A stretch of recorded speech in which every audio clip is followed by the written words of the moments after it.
काय मग पिंटू, काल मुलगी पाहायला गेला होतास असं ऐकलं होतं, ठरलं का नाही? पारावर बसलेल्या सदा काकाने समोरून येणाऱ्या पिंटूला विचारले. अजून काही ठरलं नाही, पिंटू त्यांना टाळत म्हणाला. अरे अजून किती उशीर करणार आहेस? तुझ्या बरोबरच्या मुलांना 2-2 मुलं आहेत आणि तू आपल्या नुसत्या मुली पाहत आहेस. उरकून टाक लवकर, सदा काका म्हणाले. हो, एवढे बोलून पिंटू तिथून निघून गेला. मनात मात्र तेच विचार होते. तो साधारण 26 वर्षाचा असताना त्याच्यासाठी बरं संशोधन सुरू केले होते. मात्र तो आज 33 वर्षाचा झाला तरी डोक्यावर अक्षता पडल्या नाहीत. तसा पिंटूला नकार द्यावा असं त्याच्यात काहीच नव्हतं. दिसायला चांगला, ग्रॅज्युएशन पर्यंत शिक्षण देखील झालेलं. घरी 25 एकर बागायती शेती. तसे पाहिल्यास त्याचे लग्न जुळणे काही कठीण नव्हते. पण पिंटू घरच्यांचा खूप लाडाचा. 3 बहिणींच्या पाठीवर नवसाने झालेला. त्याच्या आईचा तर तो फारच लाडका. 3 बहिणींचे लग्न उरकल्यावर याच्यासाठी मुली पाहायला सुरुवात केली. सुरुवातीला त्याची आई प्रत्येक मुलीला पाहून ही आमच्या पिंटूसाठी योग्य नाही म्हणून नकारच द्यायची. पिंटूच्या आईला वाटायचे की त्याच्या लाडक्या पिंटूला भरपूर हुंडा मिळावा, भरपूर दागदागिने आणि सामान मिळावं. त्यांच्या होणाऱ्या सुनेकडून खूप अपेक्षा होत्या. कधी कुणी मुलगी त्यांना रंगाने सावळी वाटायची तर कुणी मुलगी जास्तच गोरी वाटायची. कुणाची उंची खूप जास्त तर कुणाची खूप कमी वाटायची. हिला तर बाई चष्माच आहे, हिचे डोळे खूप बारीक आहेत. कुणाचं शिक्षण कमी असलं तर ही पिंटूपेक्षा कमी शिकलेली आहे म्हणायची, आणि शिक्षण जास्त असलं तर म्हणायची की ही तर आमच्या पूर्ण घराला शिकवेल. आणि त्यांच्या या सत्व परीक्षेत एखादी मुलगी पास झाली तर मग तिच्या घरच्यांमध्ये काहीतरी कमी वाटायचे. अशातच 3-4 वर्ष निघून गेली. इतक्या मुली पाहूनही पिंटूचे लग्न जुळत नाही म्हटल्यावर मग पिंटूच्या आईने थोडे नरमाईने धोरण अवलंबले. एखादी मुलगी पसंत आली आणि गोष्ट फायनल पर्यंत आली की मग पिंटूच्या बहिणींना त्या मुलीमध्ये काहीतरी कमी वाटायची आणि मग पिंटूचं लग्न होता होता राहून जायचं. कधी बहिणींमध्ये एकमत व्हायचं नाही तर कधी जावयांना सोयरीक आवडत नव्हती, तर कधी घरच्यांना त्यांच्या अपेक्षेप्रमाणे हुंडा मिळत नव्हता आणि यामध्ये पिंटूचे लग्न काही होत नव्हतं. त्याच्या बरोबरच्या मुलांची आता लग्न होऊन त्यांना मुलं पण झाली होती आणि पिंटूच्या लग्नाचा विषय मात्र कांदे पोह्यांच्या बैठकीच्या पुढे सरकत नव्हता. आताशा गावातील मंडळी त्याला लग्नाच्या बाबतीत चिडवायला लागली होती. आधी गंमत म्हणून पिंटू विषय बदलून द्यायचा, पण आता मात्र त्याला चिडवणाऱ्यांचा राग यायला लागला होता. पण गावातल्या लोकांसाठी मात्र पिंटूच्या लग्नाचा विषय थट्टेचा बनला होता. पिंट्याचे आजोबा मात्र त्याला नेहमी म्हणायचे, पिंट्या, तुझं लग्न भलेही उशिरा होईल पण बायको मात्र 1 नंबर मिळेल तुला. उशिरा होईल पण चांगले होईल, तू काळजी करू नकोस. पिंट्याला मात्र आता आपलं लग्न होणे कठीण आहे वाटत होते. त्याची लग्नाची आशा आता धुसर होत होती आणि तेवढ्यातच त्याला सुजाताचे स्थळ आले. सुजाता दिसायला खूप सुंदर, गौरवर्ण, टपोरे डोळे, चाफेकळी नाक आणि कुरळे केस. पिंट्याला ती पहिल्या नजरेतच आवडली होती, पण घरातील मंडळींना सर्व काही पसंत पडेल यावर तो साशंक होता. पण यावेळी मात्र सर्व घरच्यांना सुजाता पसंत पडली. सुजाताच्या घरच्यांनी सुद्धा मनाजोगता हुंडा देऊ केला आणि एकदाच पिंट्याचं लग्न ठरलं आणि एकाच महिन्यात पिंट्याच्या लग्नाचा बार उडवण्यात आला. लग्न करून नवरी घरी आली, मांडव परतनी झाली, सत्यनारायण पूजा देखील झाली. आता नवरा नवरीला देवदर्शनाला पाठवायचे ठरले. घरापासून 60 किलोमीटर दूर त्यांच्या आराध्य देवतेचे मंदिर होते. दोघेही सकाळीच देवदर्शनाला निघाले. गाडीत नवरी पूर्ण वेळ शांत होती. पिंट्या तिच्याशी काही बोलायला गेला तरीही ती बोलणे टाळत होती. पूर्ण वेळ तिचे लक्ष फोनमध्येच होते. पिंट्याला वाटले लाजत असेल म्हणून तो देखील फारसे काही बोलला नाही. मंदिरात दोघांनी देवदर्शन केले. इतक्यात सुजाता पिंट्याला म्हणाली, मी लग्न झाल्यावर मंदिराला 101 प्रदक्षिणा करायचं कबूल केलं होतं. मी प्रदक्षिणा पूर्ण करून येते, तुम्ही पण थोडा वेळ विश्रांती घ्या.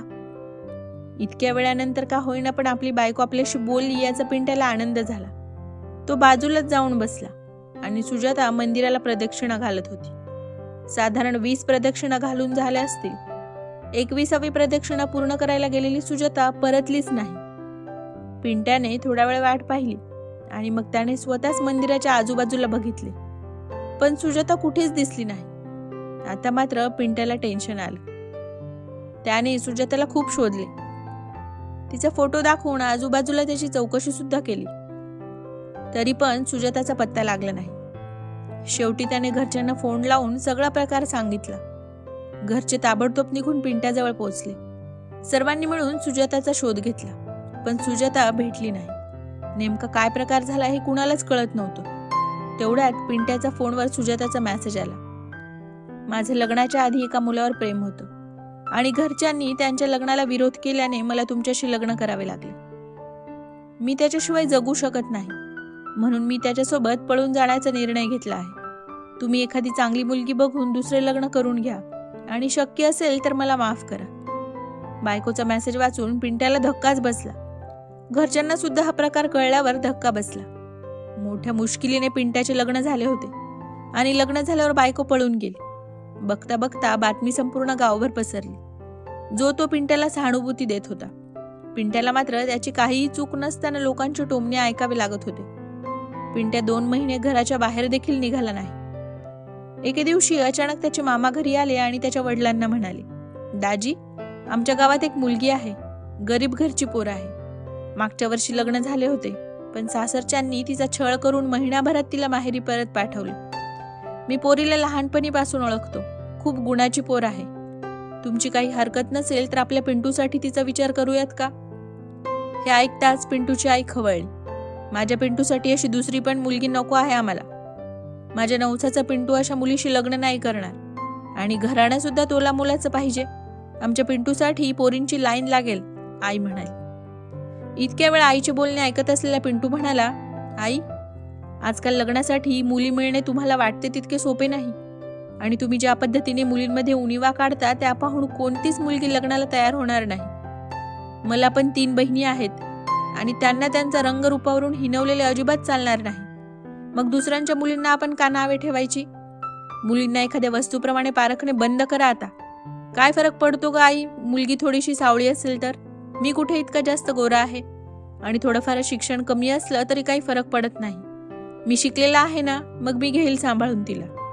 कधी कधी तर मुलगी चांगली असली तरीही हुंड्यात एखाद्याला कमी देत असेल तरीही लग्न मोडून येता तुम्ही. आपल्या घरी देवाच्या कृपेने सर्व काही आहे.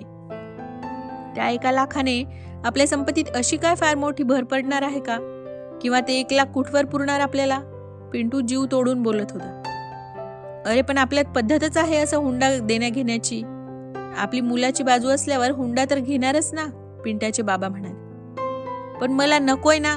मला फक्त एक साधी, सरळ, मला समजून घेणारी बायको हवी आहे. मग ती गोरी असो वा नसो, उंच असो वा नसो, श्रीमंत घरची असो वा नसो, मला काही फरक पडत नाही, पिंट्या म्हणाला. तुझं बरोबर आहे पिंटू. काळ बदलला आहे. आपल्याला आपले विचार सुद्धा बदलावे लागतील. मुलींच्या रंगावरून, उंचीवरून, शिक्षणावरून त्यांना पारखणे योग्य नाही. मला पटत आहेत तुझे विचार, पिंटूचे बाबा म्हणाले. पण फक्त पटत असून काही उपयोग नाही ना बाबा. आपल्याला हे विचार अंमलात सुद्धा आणावे लागतील, पिंटू म्हणाला. तुला नेमकं काय म्हणायचे आहे? बाबा म्हणाले. मामांनी सुचवलेल्या मुलीचे स्थळ मला पसंत आहे. तुम्ही सुद्धा या स्थळाला होकार द्यावा अशी माझी इच्छा आहे, पिंटू म्हणाला. तुला पसंत असेल तर आम्हालाही मान्य आहे, हो की नाही पिंट्याची आई? बाबांनी आईकडे पाहत विचारले. आईने होकारार्थी मान हलवली. मामा आणि पिंटू दोघांनाही आनंद झाला. काहीच दिवसात साध्या पद्धतीने पिंटू उर्फ प्रशांत आणि प्रियंकाचे लग्न लावण्यात आले. जशी प्रशांतच्या मनात बायकोची छवी होती, प्रियंका अगदी तशीच होती. साधी, सरळ आणि समजूतदार. तिला पाहून पिंट्याला आपल्या आजोबांचे शब्द आठवायचे की तुला बायको भलेही उशिरा मिळेल पण 1 नंबर मिळेल. आणि आजोबांचे शब्द खरे झालेले पाहून पिंट्याला आनंद व्हायचा. व्हिडिओ आवडला असेल तर लाईक, शेअर आणि कमेंट नक्की करा. आणि अशाच नवनवीन कथा ऐकण्यासाठी आमच्या मितवा चॅनलला सबस्क्राईब करायला विसरू नका. धन्यवाद.